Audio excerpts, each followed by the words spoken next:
I can just ask if we can all stand up and you know pray for this time, and then we can. I hope we get our laptop ready, but let's all just join our hearts and bow our heads first, and let's pray. Our dear Heavenly Father, O Lord our God, we just thank you that you have gathered all of us men here today. Lord Jesus, I thank you that we have the hunger and thirst for righteousness, to know more about who you are, about your word and your truth for us. It is our prayer, Lord, that as we undertake this Bible study, as we study a whole letter, a whole book in the Bible, that you will speak to us. That your Spirit will be the one to guide us through the pages of Scripture. That as we open up the pages of your word, you will also open up our hearts and our minds to grasp, to understand, and to be transformed by the very truths that we will learn here throughout these sessions. Father, my prayer is that all of us will be humble, that we will sit at your feet to listen to your word as to how you want it to be applied, practiced, and how you want it to change us from within. There are many, many truths, many, many pieces of wisdom, nuggets of faith that we will get and glean from this book study. So please, God, help us. Help us to make it fruitful. Help us to understand it, and help us to apply it in our own lives. Father, we thank you for each man here. I know, Lord, that all of us are coming from somewhere where we have a struggle, where we have a challenge, where we have problems that we face.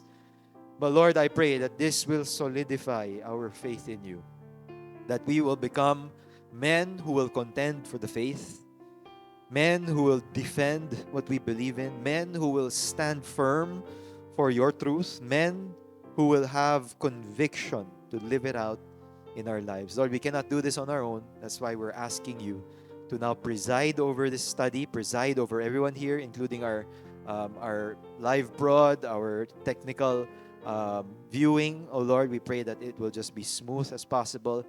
And we now pray for your blessing upon this time from beginning to end. And we ask it all together in Jesus' name. And everyone said, Amen and Amen.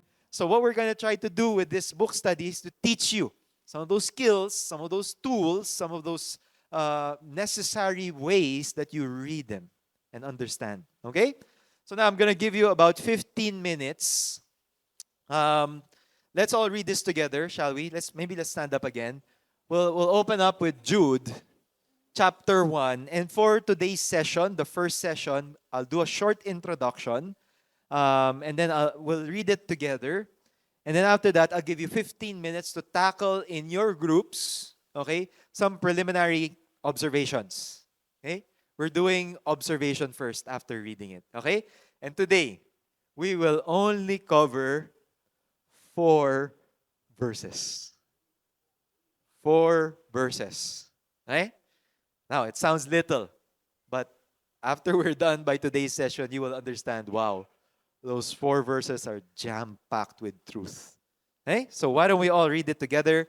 Jude, again, there's no chapter. It's only one entire chapter comprised of 25 verses. So it's actually Jude 1 to 4. All right? Let's all read it together as brothers in Christ. Starting with verse 1.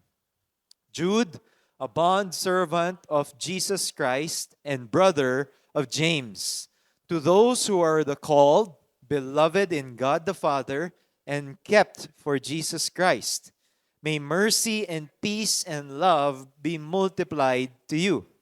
Beloved, while I was making every effort to write you about our common salvation, I felt the necessity to write to you, appealing that you contend earnestly for the faith which was once for all handed down to the saints. For certain persons have crept in unnoticed, those who were long beforehand marked out for this condemnation, ungodly persons who turn the grace of our God into licentiousness and deny our only Master and Lord, Jesus Christ. May the Lord add blessing to the reading of His Word. Okay? You may be seated. And now, we will give you 15 minutes to just tackle in your groups some observations. Okay? Now, when you're doing observations, the most important thing is to watch out for repeated words.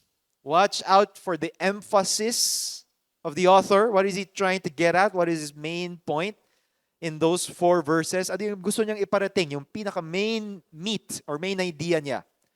And then what is he going to say to his audience that requires their part? Ano yung pinapagawa niya sa kanila? Okay, so take notice of action words or verbs. What we call imperative. Imperative is a command or an instruction. Take note of those. Ano yung mga imperative? Ano yung pinapagawa niya? Okay? And how are they to do it? Alright? Any questions? 15 minutes? GG? Okay, 15 minutes starts now.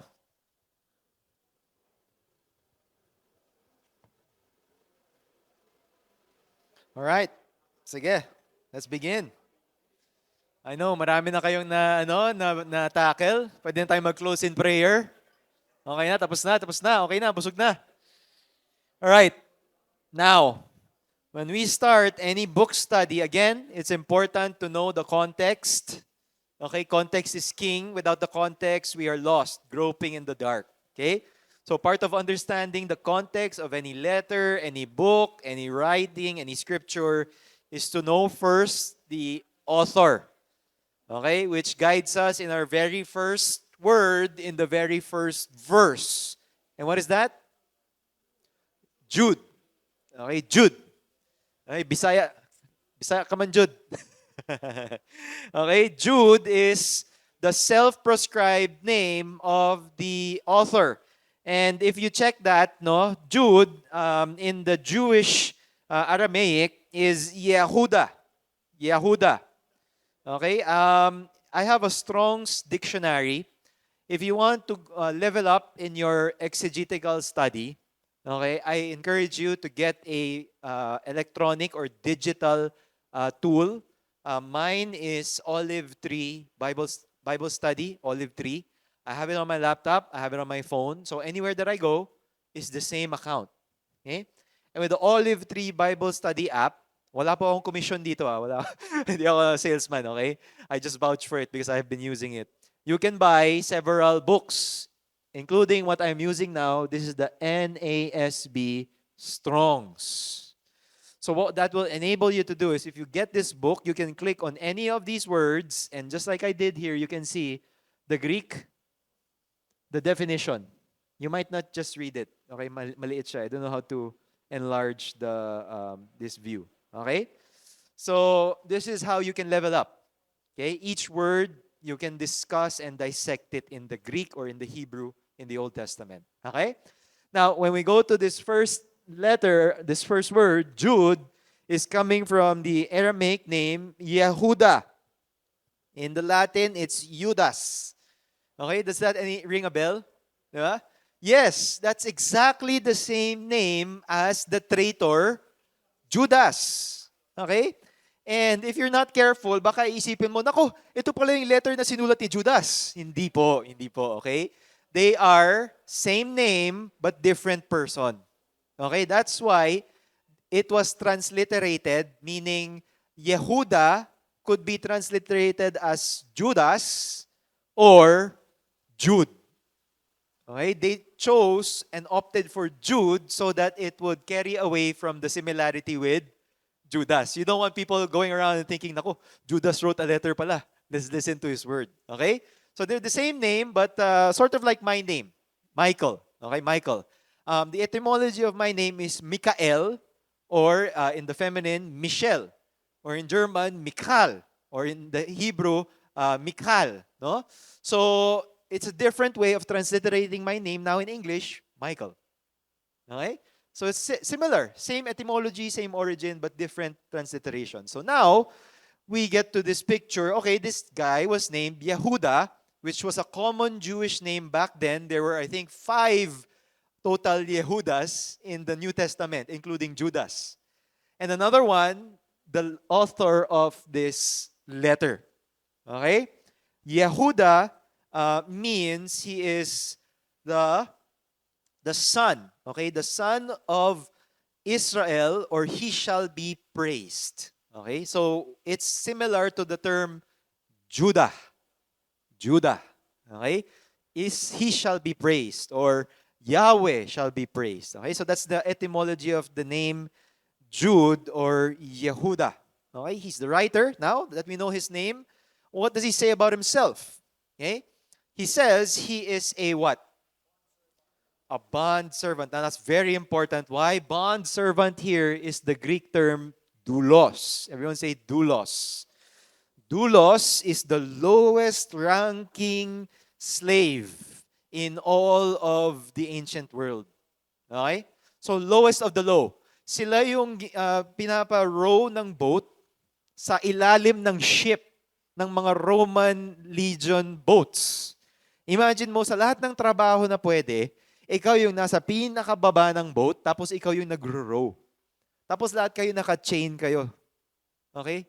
So that if the boat sinks, you sink with your fellow men, chained to your neck, you sink with the boat. Dulos, damay-damay lahat. That was the lowest ranking slave. Okay?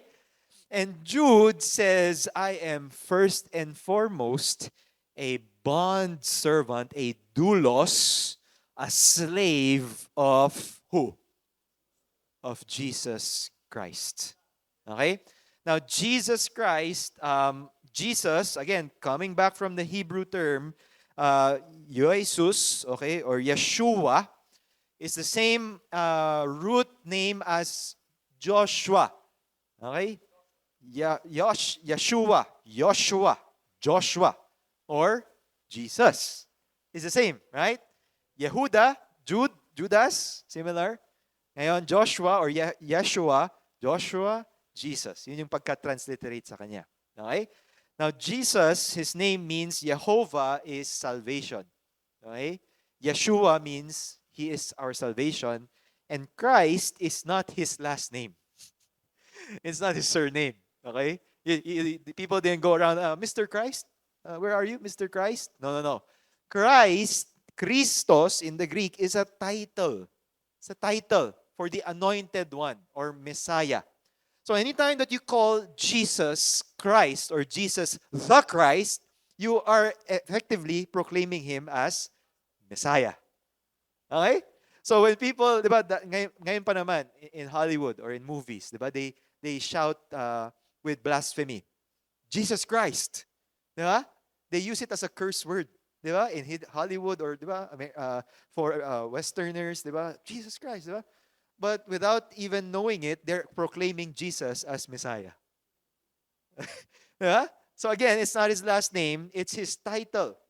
And Jude says, I am first and foremost the lowest ranking slave of Jesus. What does that tell us? Humility. The key hallmark of any Christian, of any disciple, of any apostle, of any author of the New Testament is humility. They would rather speak of themselves as the lowest of the low. Okay? And mind you, as we will find out in the next line, this guy Jude is a prominent figure in the early church. Why? Because right after that, the most important thing about him, sabi niya, I am a slave of Jesus, the Messiah. I am his and his alone. Then he says, his biological pedigree. His status as what? The brother of James. Now, who is this James? Again, a very common name, James. Okay, or in the Greek, Jacobos, or sometimes transliterated as Jacob. Ang daming pangalan, no, na similar. Huh? So he is the brother of James. Now, who is this James? Who is this James that we're talking about? Who are the James that you know in the New Testament? Okay. The first that comes to mind is James and John, the 12 apostles. Two of them are brothers, right? Andrew and Peter, and then James and John, who were fishermen. And the Bible, the gospel accounts called them as the sons of Zebedee. Okay, that was their father's name, Zebedee. They're brothers, they're fishermen. But then when they saw this Nazarene, Jesus, walking by the shores of Galilee, they said, "Follow me." And then they followed him. They dropped everything. And Jesus said to them, "I will make you to become fishers of men." And they dropped everything and followed Jesus. Sons of Zebedee. Is this them? Is this the James, the son of Zebedee? How do you know? Which leads us to another important exegetical note. When was this written? Any guesses? Hmm. Okay, after crucifixion, yes, obvious. Okay, so crucifixion is 33 AD. Okay, anywhere from 33 AD onwards. But where? Where in that decade, in the years following, where and when was Jude written? Okay, very good, very good. Mid 60s AD. Okay, that places Jude as one of the earlier letters that were written, okay, in the New Testament. In the New Testament, you have how many books? Nako, GLC. Galing ni Benz, nag-GLC yan. 27 New Testament books and 39 Old Testament books for a total of 66 books. Among those 27 New Testament books, one of the earliest written books were Galatians, 1 Thessalonians, 1 Corinthians, and there you have it, the book of Jude. Okay? Now, how do we know it's 60s AD? Why? Something happened in 44 AD where we can effectively eliminate the theory that the one being spoken of here is James, the son of Zebedee. Right, why? Acts chapter 12, verse 2. If anyone is there, Acts chapter 12, verse 2. Can someone read it for us, please? Acts chapter 12, verse 2. What happened in Acts 12?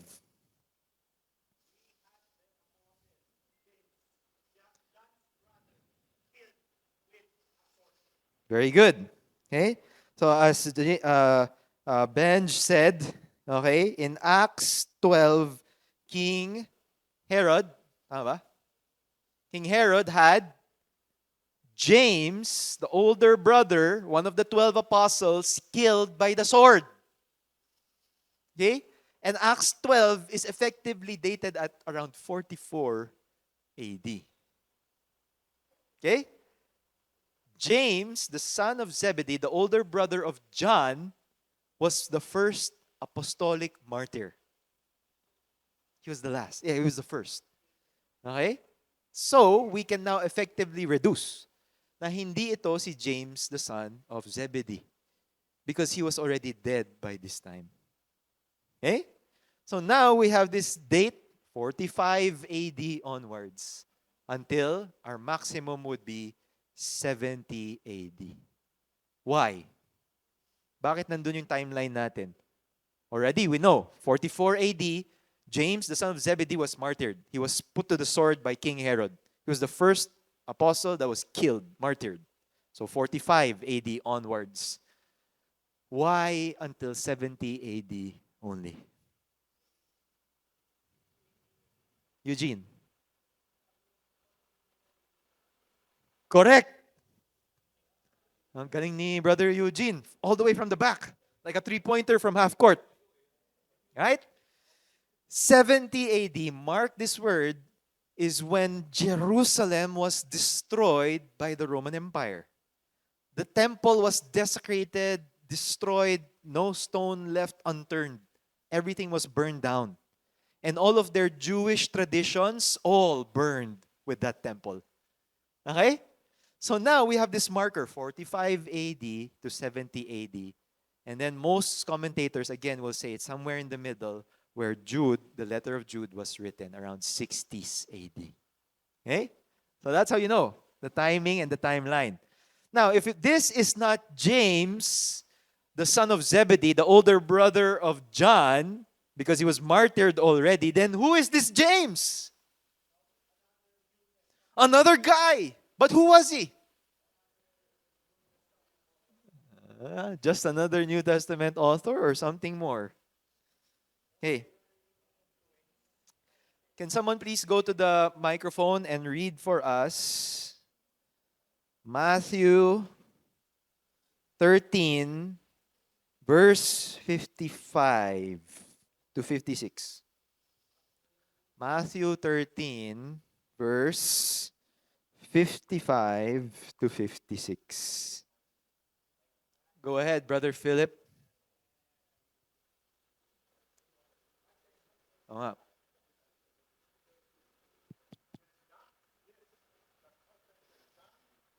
Is not his mother called Mary? And his brothers, James, Joseph, Simon, and Judas. There you have it. And his sisters, are they not all with us?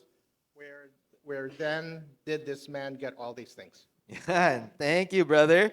So when Jesus, at the start of his ministry, goes to Nazareth, his hometown, the people were astonished by him. Sabi nila, napakagaling naman ito. Pero naisip nila, we know this guy. Isn't his mom Mary? And aren't his brothers? What's the name? There you have it. James and Joseph and Simon and boom, Judas. Right? So now we can effectively deduce from the scripture, okay, that what is being talked about here, that is the brother James, that is the half brother of none other than Jesus.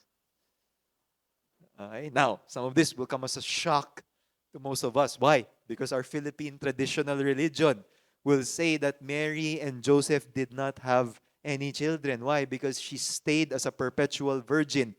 Not true. That verse that we just read clearly indicates that Mary and Joseph, after Mary was born, gave birth to Jesus as a virgin conception, that she had the natural physical intimacy with her husband, which is rightfully so, Joseph. Kawawa naman si Joseph sa lahat ng pinagdaanan niya, and he couldn't even sleep with his wife. That's so hard. So they capitulated and they had children. Boys and girls. And the four brothers, half-brothers of Jesus, were James, Simon, Joseph, and Judas. And oftentimes, the way that they mention the names, when you read your Old Testament, the genealogies, they always mention them from the oldest to the... So who do you think is the oldest? Who do you think is the youngest? Judas or Jude. Okay? Yeah? Because of the traitor. Ayaw nilang ma-associate siya doon. Okay? And I think that's wisdom. Di ba? Kasi, of course, you know, Judas as the traitor. Ngayon, may kapangalan siyang kapatid rin ni Jesus. Oh, siya ba yan? Same person? Hindi. Okay, that's why they transliterated it as Jude. But in the Greek, again, it's the same. In the Aramaic, it's the same. Yehuda. Okay? So again, there you have it. Jesus actually had half-brothers. Now, can you think about it? How was it like growing up with a brother named Jesus who was perfect in every way? Who always obeyed Mary and Joseph, never sinned, never made a mistake. Huh? Can you imagine growing up with the young boy Jesus, the teenage Jesus, and the adolescent Jesus? Man, maybe they had a lot of beef with Jesus, di ba? And that's why at the several junctures, I won't mention it anymore, in the Gospels, you actually have his family considering Jesus as a crazy man. Oh, why would you do this, Jesus? Just snap out of it, di ba? So they had their own doubts about who Jesus is until the cross and the resurrection. And everything changes after that. Why? His eldest brother. Well, Jesus was the eldest, and then second to him was James. James is recorded as having been one of the pillars of the early church at Jerusalem. Okay? In Acts 13 to 14 to 15 and onwards, James is considered as one of the top leaders of the Jerusalem church. Okay? So the half-brother of Jesus, after the resurrection, came to faith in Christ. Naku, yung kapatid kong ito, who I despised because of his obedience, he is the Son of God. And that's why, later on, he pens and authors a book entitled to his name, the Book of James. Okay? Okay, so the Book of James is actually written by the brother of Jesus named James. Okay? Now, sabi ni Jude, "Uy, yung kuya ko nagsulat ng letter, ako na rin." Yeah? You notice? Right? So they became authors. They wrote about their brother because they knew he was Messiah. Okay? So now it puts it into perspective, doesn't it? Of all the people that could lead the early church, man, it was James, his brother.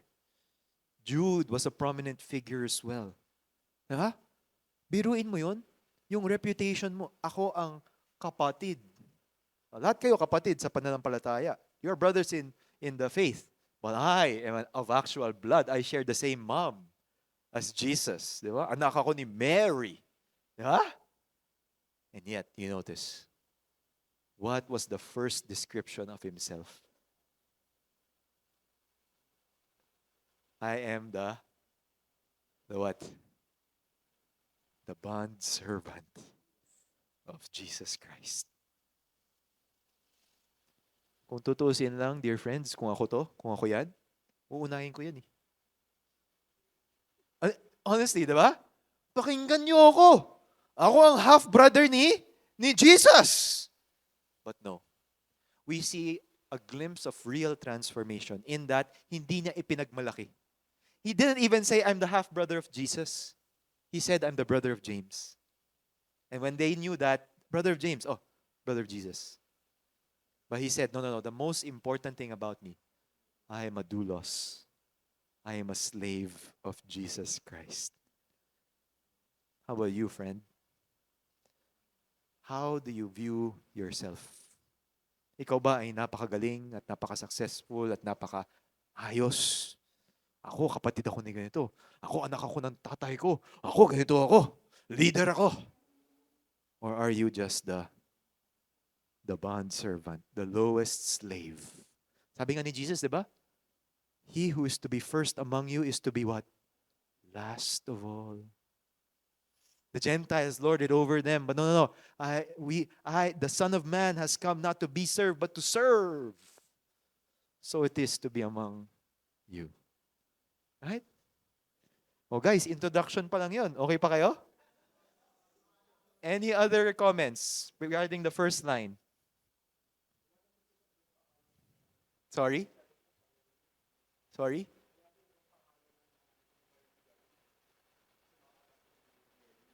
Yun lang, yung apat na yun na binasa natin sa Matthew 13. The daughters are not named. For some reason, it was not in their culture to give importance for women. Kasi nga, second-class citizens sila eh. So as far as we know, from Matthew 13, they had 4 other brothers. So 5 silang magkakapatid na lalaki. And then, we don't know. Okay? Any other questions, comments, clarifications? Are we learning so far? Diba, kakaiba, diba? When we study it, diba? When we really dissect it, diba? So again, Jude starts off with this letter. He introduces himself not as the half-brother of Jesus, the brother of James, the prominent leader. He is the bondservant of Jesus. And then, he writes to his audience. Okay, now that we know who it is that wrote it, who he is now writing to. He says, to those who are what? Called. Very important. This first section, the greeting of this author to his audience, reminds us not only of his audience there when he's writing to, but it reminds us of our position our identity in Christ even today, 2,000 years later. Okay? It's as if he is writing that letter to his intended audience, but later on, years, hundreds of years later, he is also talking and addressing us. But we must first find out how they viewed themselves. He says, to those who are called. The word here is kletos. Kletos. These are people who have been invited in. These have been people who are appointed. We get the word also saints. Those who have been set apart. Those who have been called. Kletos. So much so that we derived an English word from kletos. Eclectic. Eclectic. Special. Handpicked. Chosen. Okay? Can you tell the brother next to you, you're called, brother? Huh? It's as if God has divinely selected you and appointed you and chosen you to belong to Him. So when it comes to our Christian identity, we have to be reminded, God has called us. Tinawag tayo ng Panginoon. He chose us. Pinili niya tayo. Every time you're feeling unworthy, every time you're feeling doubts about your identity or your sense of self, remember this, dear brother. Jesus has called you. And that's all that matters. Not your pedigree, not your college undergraduate, not your status, not your pay grade, not your savings, not even your family background. No. God has called you. He has chosen you. And not only are you called, second to that, he says, you are what? Beloved in God the Father. This is a special word, dear friends. Beloved here is agapao. The root word is agape. God's sacrificial, unconditional love. He says, not only are you called, but you are beloved. Mahal na mahal ka ng Panginoon. He loves you with an unconditional, unwavering, undying love. That's what it means to agapao someone. See, He did not just choose you because, sige, mag-ano ako dito, random bingo, roulette ako dito. Okay, Mike Yap.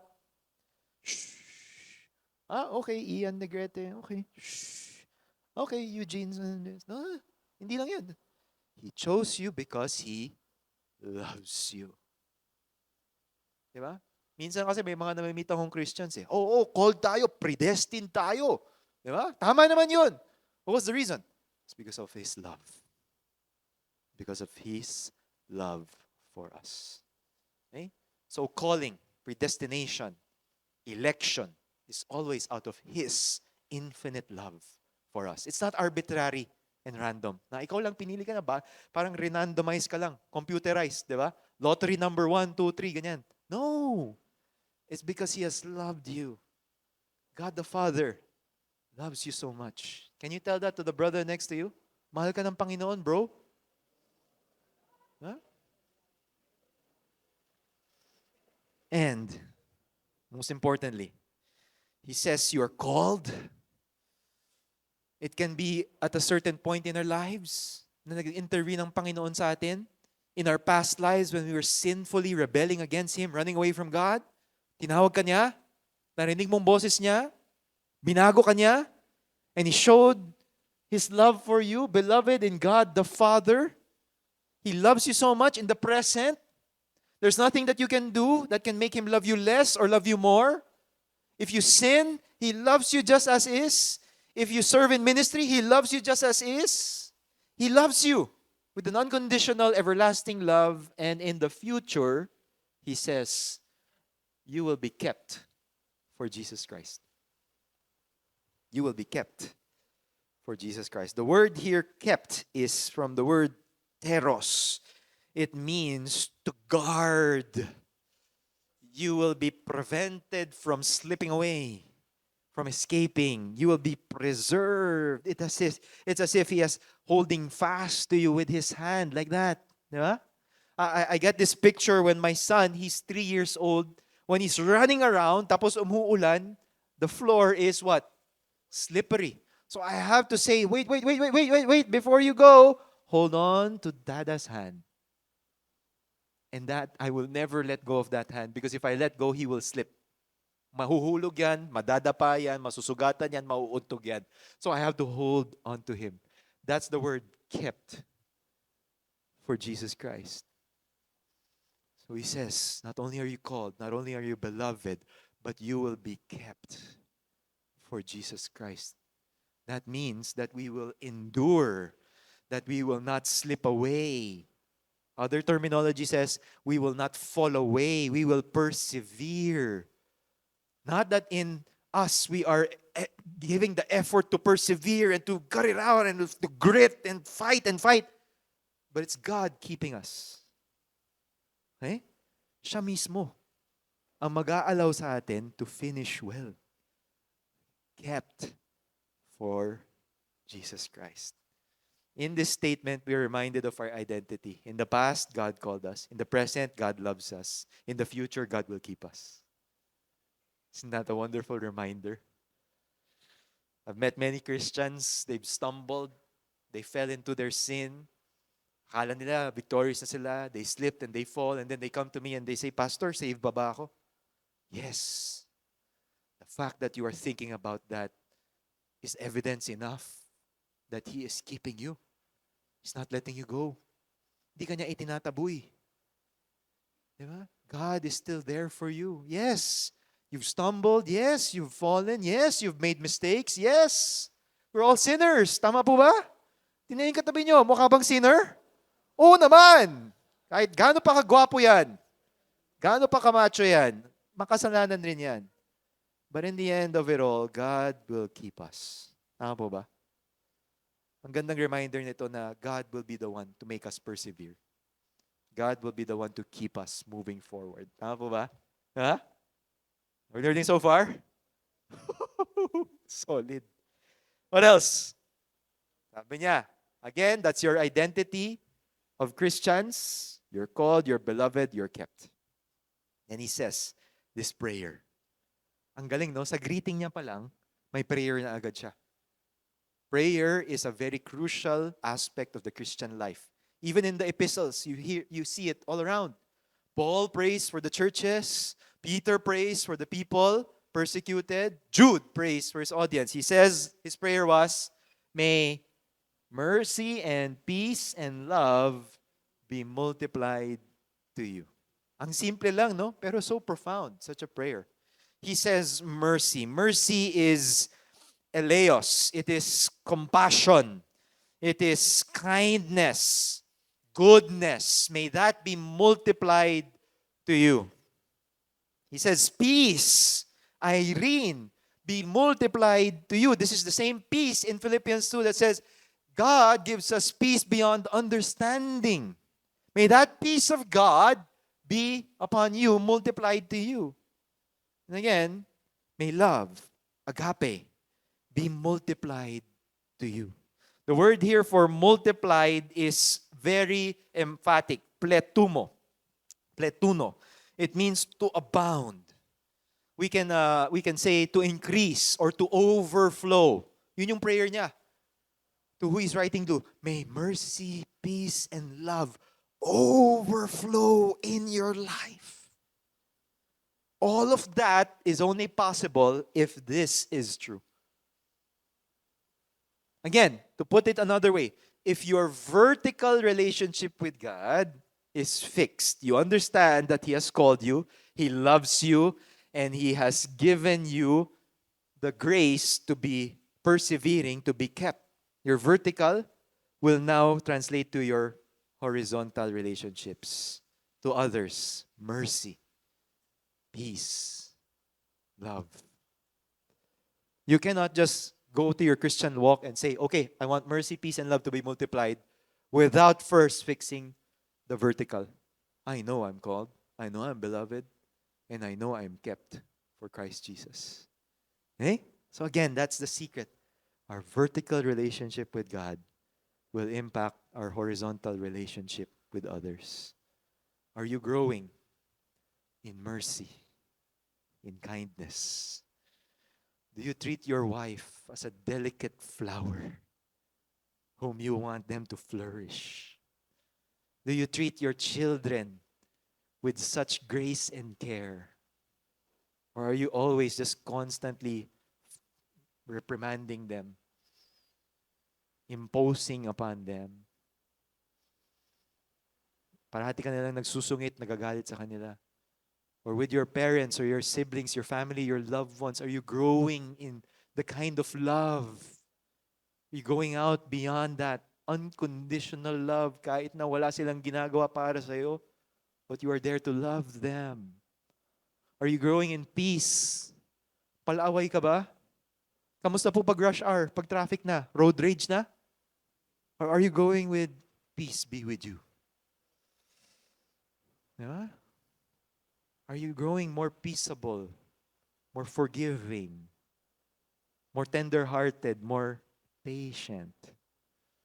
That only comes as an overflow if you understand that you are called, beloved, and kept for Jesus. Any comments, questions so far? We're going to wrap up in a few minutes with verses 3 to 4. Good so far? Are we learning? Okay po ba? Oh, any comments?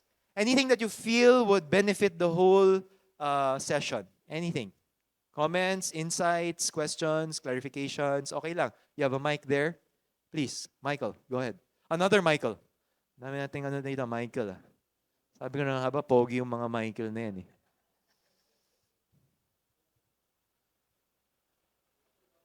Wala, okay. Dito. Hello, Pastor. Regarding do sa called, di ba we have a verse na many are called and few are chosen. How can you distinguish the two? Yeah, that's a good verse. But in the context of that, I think, ano nga yung verse na yun, brother? Many are called, few are chosen. Di ba si Jesus yun? Yeah, in the context of that verse, if I can recall it in my mind, he is talking about the invitation to all. He is inviting everyone into kingdom life, into following him. But then when he says, few are chosen, few actually heed the call. So in other words, it's like if when you have a party, right? You invite everyone to RSVP to confirm, but only those who actually confirm will go to the party. It's that. That's the idea. He invites everyone. In that he is very inclusive. He invites everyone. But then only few are chosen. Only few actually will receive that invitation and respond. Okay? Similar to us in our church model in CCF, everyone is invited. But we know every given Sunday, every given event, we know that there are new believers or seekers coming in. They're not necessarily saved yet, but everyone is invited. Huh? Everyone is called to have a relationship with Jesus. Will everyone respond? No. Okay? But we invite them all. Okay? But here, I think it's the latter. When he says to those who are called, he is speaking with certainty. These are the church of God, the people of God. These are the ones who have been beloved by God and kept. So he's now talking about sure. These are saints. Okay? Does that answer your question? Okay, very good. Any others? Nana? Okay, let's continue. Verse 3. Again, he reminds them, you are beloved. Okay? Same word. Beloved, he says this is now his intention. Ito na yung authorial intent niya. Ito na yung kalooban niya. This is the reason why he writes this letter to them. He says, Beloved, I was making every effort. Gusto ko talagang gawin to. Every effort to write to you about our what? Our common koinos soteria. Common salvation. Sabi niya, I really, really wanted to write to you about our common salvation. Koinos, common, coming from the word koine, or common, acceptable for all, even communal. It's where we get the word communion or fellowship, koinonia. Okay? Koinos, sabi niya, common. It is shared by all of us in our what? Salvation. Soteria. He says, all of us have a shared salvation. What does that mean? It basically means all of us are on one page. Lahat tayo. Aligned tayo lahat in this salvation. What is that? That Christ Jesus came, died, rose again to pay for our sins and to grant us eternal life. That's salvation. Okay? Sabi niya, by this point in time, again, 60s AD, when this letter was written, they have consolidated and solidified enough that by that time, the early people of God, the early saints in the first century church, they have a common shared salvation. Ibig sabihin, klarong-klaro na sa kanila. Our salvation, the gospel. Okay? So, that now protects us. Why? At the time of writing, again, anywhere from 45 AD to before 70 AD, when the temple was destroyed, they already have a common salvation. In other words, if you were a follower of Christ, alam mo na yung gospel. How does that guard us? It guards us from other beliefs, other statements that may potentially hinder or reject or twist this common salvation. I'll give you a few examples. You read this in the Pauline letters. We call them the Judaizers. You know those guys? 1 Corinthians, Galatians. Paul is always refuting them. Bakit? These Judaizers were coming in and trying to introduce another gospel. Yeah. Believe in Jesus, believe in His sacrifice, but you also have to be kind of Jewish. You have to circumcise yourself. You have to do all of these Jewish things of purification, not eating bacon, lechon kawali. Gutom na ba kayo? Huh? So they added to the gospel. Yes, follow Jesus, but add this Jewishness. Those were the Judaizers. To which Paul says, no! It is primarily upon Christ and Christ alone that we are saved. Nothing else. I don't care if you eat bacon or not. I don't care if you're vegan or not. All of our salvation is hinged upon Jesus. Amen po ba? So the Judaizers are coming in trying to twist the gospel. And he says, no. By this point in time, as early as that point, 45 to 70 AD, the salvation by grace through faith was already common and clear. You get what I'm saying? Clear po ba? Sabi niya, ito yung gusto kong sulatan. Ito talaga yung gusto kong himayin. But, something prevents me from doing that. Which is the second point. The first point was our identity. Verse 1, 2. Verse 3, the necessity. The necessity. He says, I was going to write to you about our salvation, the gospel. So important. And yet, sabi niya, nako, merong pangangailangan, merong vital, immediate need.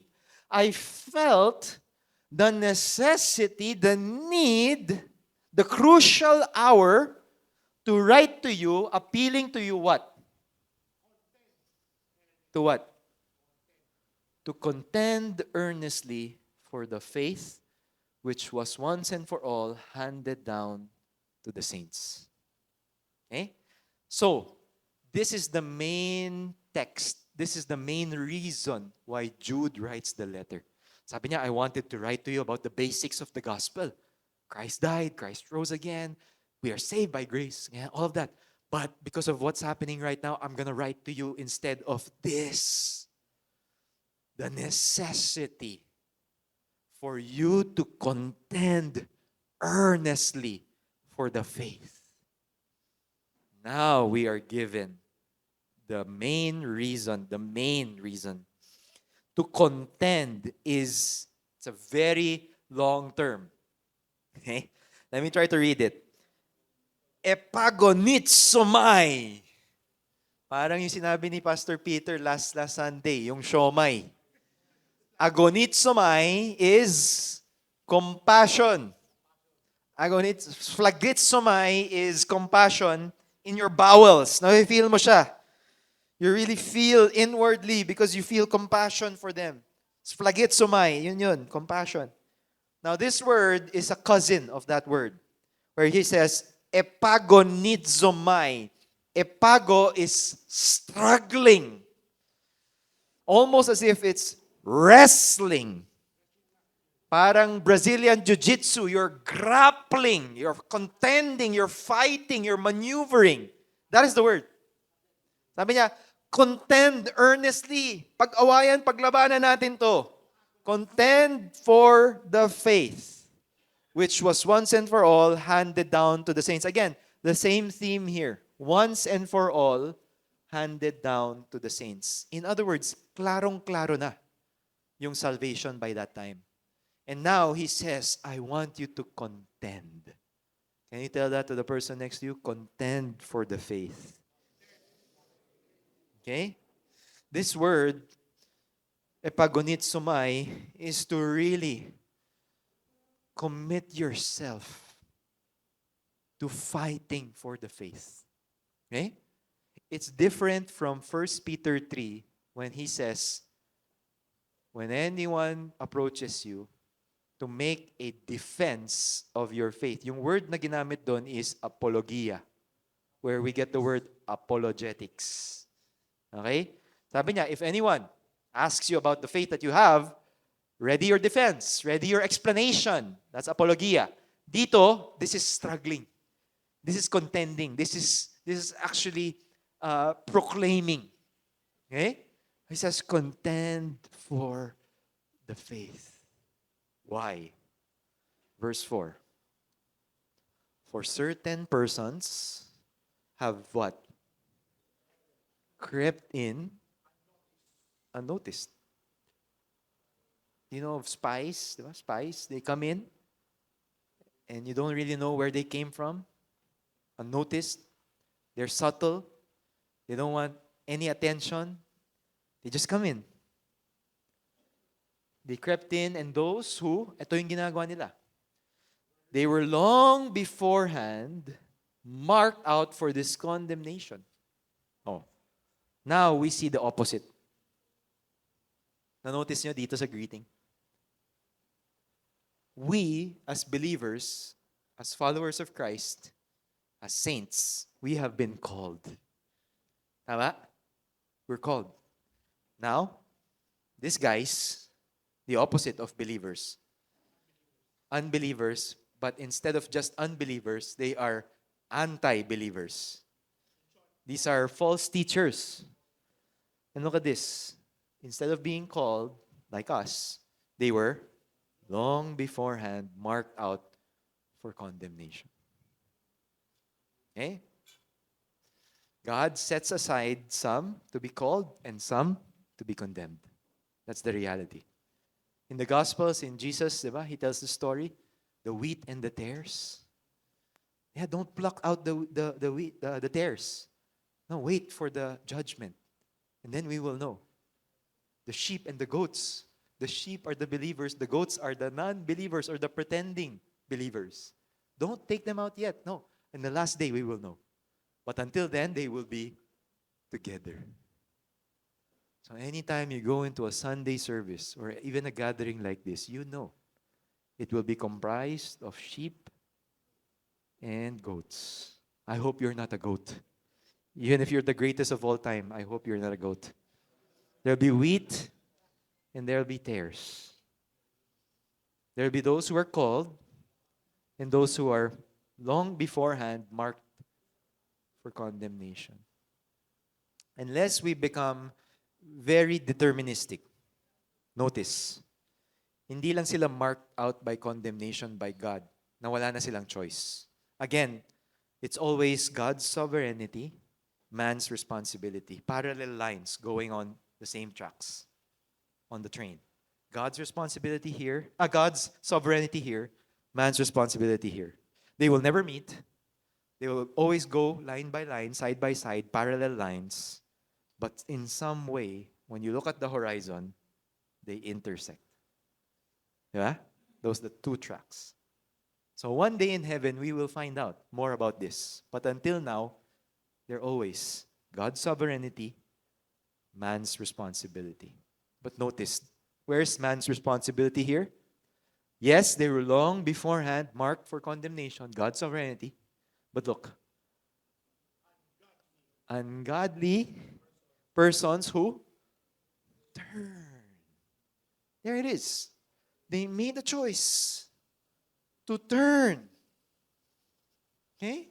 They made an action that they're responsible for to turn the grace, the charis, the unmerited favor of the Lord Jesus, that which is freely given by faith, di ba? To turn that grace of our God into what? Boom. Licentiousness. What is that word licentiousness? It is the word aselgeia. Aselgeia. It is unbridled lust. Uncontrolled flesh. In other words, these people crept into the church and they said, well, wow, thank you for the grace, Lord. But then they take it further. Now we can what? We can sin. Yeah? Without shame, without repentance, without control, without sanctification. Why? Free grace naman pala eh. That is what we call the hyper grace movement.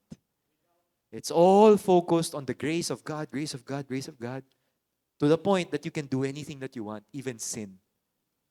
Okay? Without sense of conscience. Right? He says these people are not true Christians. In fact, they are false Christians, false teachers. And he say, because of this decision to turn the grace of God to licentiousness, to do whatever they want, in turn, they what? Another choice. Diba? God's sovereignty, they're marked for condemnation. Man's responsibility, they turn the grace of God into licentiousness, and they what? They deny our only Master and Lord, Jesus Christ. Okay? Again, they chose this. So there is some mystical, mysterious union here that God knew in some way that they will do this, and therefore they were marked for condemnation. And so, Jude makes it his point to write to them to be able to defend the faith. Bakit? The church is at stake. In the church, or the body of believers that Jude is writing to, somewhere in 60s AD, there were wolves in sheep's clothing. And they were pulling away people from the grace of God. And they were turning the grace into licentiousness to do whatever they want. And they were letting people deny our only Master and Lord, Jesus Christ. Again, he says, Master and Lord. Master here is despotes. Siya yung masusunod. He's the leader. And Lord, he is kurios. You see, many Christians, yes, they would rather want Jesus as my Savior. He saved me from my sins. Yes, yes, yes. I want eternal life. It's a free gift. It's a pass to heaven. Yes, I want that. Savior, sign me up. But Master and Lord? Oh no. When it comes to that point, will I give up my pornographic addiction? No, maybe not. Will I give up my love of money and the pursuit of career and fame? Maybe not. Will I give up my luho for all of these material things? Maybe not. But yeah, sign me up for salvation and heaven. But lordship? Maybe not. Ayoko mag-obey. Yeah. Tatanggapin ko yung salvation niya, pero hindi ko tatanggapin yung commands niya. Doon ang problema. You might actually turn His grace, something that is freely given, a gift, into what? Licentiousness, sin. So it's a warning. Tama po ba? It's a warning that as we contend for the faith, as we fight the good fight of the faith, we also recognize in our lives stubborn areas where we may be practicing, maybe to a certain degree, licentiousness. Some examples. Dati, nababother ka. Scroll ka sa social media mo, nababother ka na may mga girls na nakabikini. Mababother ka, so tatanggalin mo yan, mga yan. Ayoko yan, ayoko yan. Pag dumadaan ka sa EDSA, tapos may billboard na sensual, ayoko yan, ayoko panoorin yan. But recently, you notice, medyo hindi, tumitingin ka na ulit. Diba? Medyo okay naman eh, okay lang. Hindi na ako naapektuhan nito, okay lang. Tapos habang nagdadrive ka sa EDSA, meron ulit. Boom! Nabangga ka na. Huh? Certain small movements like that. Yeah, dati sinasabi mo, yeah, Jesus is Lord of all my life, even my bank account. Tapos ngayon, meron kang bank account, pero ano nga yung ginagastusan mo? Is it something related to the kingdom of God or your own selfish desires? Dati sabi mo, Lord, I will work for you. As Colossians said, work unto the Lord. Not for people. Diba? Eh ngayon, ano nangyari? Batugan ka na sa work. Late ka na nga dumating, ang aga mo pa umuwi. Tapos, sasabihin mo sa boss mo, ay, may Bible study po kami. What kind of a testimony is that? May natatamaan po ba? Wala. Magagaling tayong lahat. Oo. Napakabait nating lahat, di ba? Huh? That's how licentiousness happens. It's those small things that eventually turn into big things. So be on guard, my dear fellow Christian. Brother in Christ, this is the time to contend for the faith. You know, I Googled the fastest growing belief system today. It's not Christianity. It's not even Islam. The fastest growing ideology today is New Age, shamanism. Why? New Age, you can pick whatever you like and just try to put it together. Di ba? Okay itong manifestation. Okay itong prayer. Maganda to. Okay rin itong 3 times a day bowing down. Grounding. Mga frequency, mga energy vibes, ganyan. I want that, I want this. New Age is where you collect, parang buffet, what you want for yourself. Ito yung faith system ko. That is turning the grace into licentiousness and denying our Lord and Master, Jesus. Questions? Insights? Clarifications? Did we miss anything? Yes, brother, Alex. Go ahead. Sige.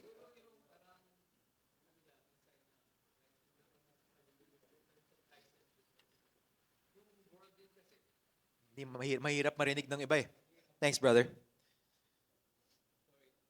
More of an insight regarding yung sa licentiousness, no? Yung nabanggit mo kanina na parang yung sa New Age. Para kasing yun din ang pinifeed ng world sa atin ngayon. Yes. You know, like for instance, I guess we all watch Netflix. Meron nakalagay doon ngayon yung bagong ng Netflix. So, nalatatuloy. Na may Netflix, di ba? So, dinidetermine na sa'yo kung ano yung supposedly based dun sa algorithm na design yung program na yun or whatever. Na yun na yung pinifeed sa atin eh. No? So, parang we need to be more, like, as the warning mentioned here, we need to really be more discerning. More, and as for warn, we need to do our part. So siguro in relation to that, Pastor Mike, no? So parang sa atin, how do we now more, aside of course from being grounded and all these things, but how do we do it all the more? I know, like for instance, we hold this in order, especially for us men, to be more strengthened, beside each other and together. But how do we do it more and probably deeply? Kasi yun nga, we're bombarded by what we see every day. Yeah. I don't, yeah. Yeah, I think that's a valid concern because, like it or not, our lives are gonna be run by algorithms. And these algorithms, marketing campaigns will always feed the flesh. Because they want you to buy impulsively, to get into something that you're not supposed to get into. Diba? Instead of being run by algorithms, I propose to be filled by the Holy Spirit. That's the first step towards fighting the flesh. They are in constant struggle, opposition to one another, as Romans 8 says. Either be filled by the Spirit of God or walk in the flesh of your desires. So first is be filled by the Spirit of God. Second would be guardrails. Know your weaknesses. The more transparent, the more you acknowledge, the more humble you are with your weaknesses, the more you are able to place guardrails around your life. Let me repeat, most men will deny their weakness. Di, kaya yan. Ako pa? Magaling ako dyan. Porn, kaya yan. Yeah? Relationship, kaya yan. Affair, kaya yan. But no, you must know your weakness. Because when you truly accept your weakness, your limitation, that is the only time that you will put a guardrail. I know a man, he says, man, pare ko, weakness ko talaga social media. Doon ako natitrigger eh. Ang daming mga pictures, videos, social media. So what did he do? Because he understood to contend earnestly for his faith, to fight. What did he do? He deactivated his Facebook. He deleted his Instagram. That's it. That's how serious he was. Another guy I knew, he was struggling with same-sex attraction and masturbation and pornography. He says, I need help. So he created a whole system of accountability. He was always updating 3 men. Where he was, what he was doing, what struggles he faced. Just those 3 men. That's it. Huh? In my D group, I have 10 men, including myself. I subdivided them into 3 men. And sabi ko, you be accountable to each other. Of course, I'm there in each of those groups. Sabi ko, real-time accountability and transparency. That will help you at least tide through and set your boundaries with one another. Okay? Now, there are many more methods, right? And the way that we get those methods is we always are open to mentoring, to discipleship. Kasi, iba-iba tayo ng weakness eh. Tayo lang talaga lamang ang makakagawa ng guardrails eh. Yeah? Whatever your weakness is, you find the scripture that best speaks to that. And in the heat of the temptation, in the heat of the trial, you memorize and recite that word to yourself. Yeah? If you're always caught in a tempting trap, di ba? Oh, quote mo, 1 Corinthians 10. The Lord will open a way for me to escape. Always. He will not allow me to be tempted beyond what I can be able to go away. Di ba? So, it's those minor tweaks that are of big help for us. Okay? Anything else, guys? Benj. Go ahead, another insight. You mentioned earlier, brother, about the guardrails. Yeah. Because what I can suggest is recall your read about from Ephesians 6:10 to 18, and that passage will help us to be reminded how does we wear the full armor of God. Yeah, amen. So, Amen. yun lang po. Thank you. That's great, bro. Ephesians 6 is a great reminder, diba? Put on the armor of God, the helmet of the breastplate of righteousness, diba? All of those, right?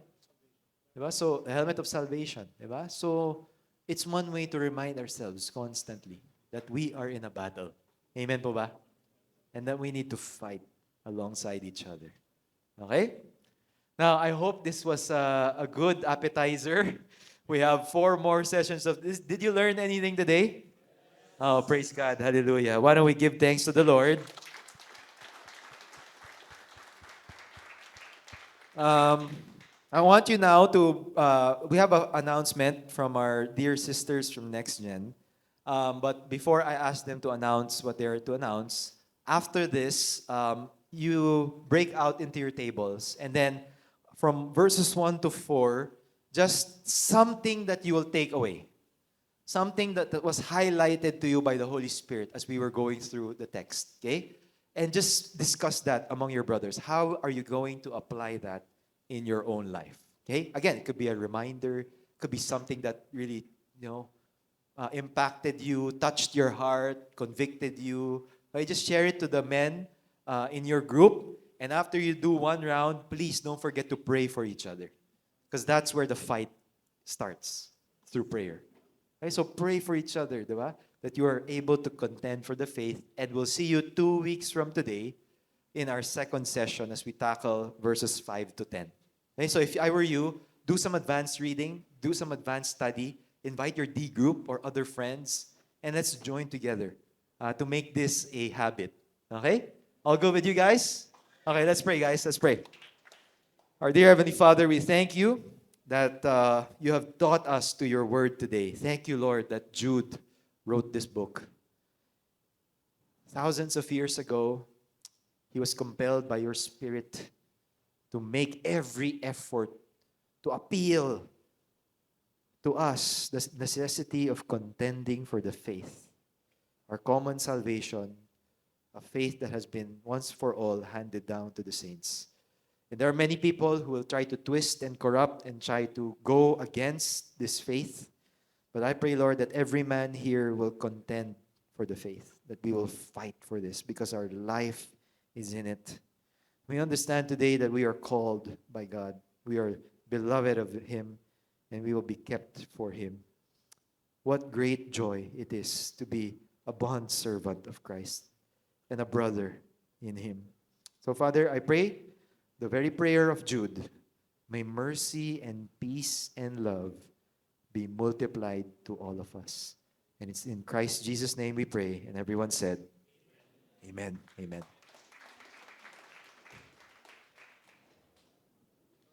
Good afternoon po, everyone. Thank you, Pastor Mike, for allowing me to make this announcement. So I am Maru from Next Gen, and we have a good problem in Next Gen na kailangan po namin ng help ninyo. So I'm here specifically sa movement because kayo po yung pinaka-target audience. So in Next Gen, as early as 7 years old, kids are looking for a D group. Sila mismo, Mom, Dad, I want to be in a D group. Ngayon po, as of now, we have around 300 kids plugged into D groups, ages 7 to 17. Ang problema po is maraming female leaders, but very few male leaders. So the gap is very big. Let's say we have 15 open D groups kasi yung iba sarado na puno na. 15 open D groups, ang men doon, 2. So imagine niyo po, D group seekers, nakapila sila, mga lalaking kids looking for a D group, pero walang nagtitake sa kanila. So, of course, there's also a problem with availability. Baka yung seeker, available siya ng Saturday, pero yung open na D group is only is on a Friday or a Sunday. So, may ganun po. So, we need male D group leaders. And you might be thinking na, I want to serve God, but not in Next Gen. Because I don't like kids, di ako mahilig sa kids. But that's also me. Hindi ako mahilig sa kids. I don't like kids particularly. But I've been working in Next Gen for 7 years now, full-time. Until now, I still don't like kids. But if it's the Lord who calls you, you must obey. So let me just give you an idea what it's like. So meron po akong kausap na mga bata, 11-year-olds. 11-year-olds struggling with porn already. 12-year-old invited, he was texting with another girl in Next Gen, inviting her to have sex in the bathroom. Fortunately, it did not happen. Asking for nudes, ganun po, ganun kaaga, 9 years old. They're already there. They already have that problem. Andun na po yung inahabol na sila ng kaaway. So I was talking to a group of 11-year-olds, and I asked them, what is a question you keep asking in your head that you never said out loud? And this 11-year-old boy, after some silence, he said, Why did my dad cheat on my mom? So this kid has been carrying that thought in his mind for months. Up until that point, he never mentioned it to anyone, not to his mom, not to his siblings. Wala po siyang nakakausap about it. So, yun po yung kailangan ng mga bata ngayon. Kailangan nila ng mag-guide with them. So if there is no one in the church who will help them navigate through these experiences, they will still find answers somewhere else. Some from people who do not love the Lord. So ito po ang aming age group, 7 to 9, 10 to 12, 13 to 17. If you are interested to lead a Next Gen D group, please fill out this form. If you have inquiries, you can contact us on Viber. So you can take a picture of this, or maybe they can send it to your Viber group if you have one. Pero yun po, parang let's not wait. Kasi the need is here. It's very real. These kids need Jesus as much as you and I do. And let's not wait until they're 25 or 17 before we disciple them. Lalaki din naman po sila kung hindi kayo mahilig sa kids. It's hard work, pero pag kinol kayo ni God to start now, our response is to obey. Look back to when you were 10 years old. Were you innocent then, unmarred by the world, or at 10 years old, meron na po kayong heavy burden na dala-dala? And I'm inviting you po that you can be the person you never had at 10 years old. You can be the person you wish you had at 10 years old. And you can be the person who was there for you when you were a child, and you can pass it on. You can be the person that God sends to these children to make an early rescue. Kasi they need Jesus po talaga. And we have to go to them, be intentional to disciple them. So, if you are being called by God, please pray about it. If you are being called by God for this specific purpose, I know there is no coincidence na you're here and I'm here to communicate to you na may specific need po tayo here in the church for this, especially for male leaders. Meron pong time umabot na puno na lahat ng male D group leaders na pag may nag-seek pa, pag may seeker, wala na akong paglalagyan sa kanila. Kasi wala na pong male D groups na open. So if the Lord is calling you, my role is just to communicate the need. God's role is to call you. If God is not calling you, you don't have to obey. But if He is, I pray earnestly that you will obey wholeheartedly. Maraming salamat po. Trust in the Lord.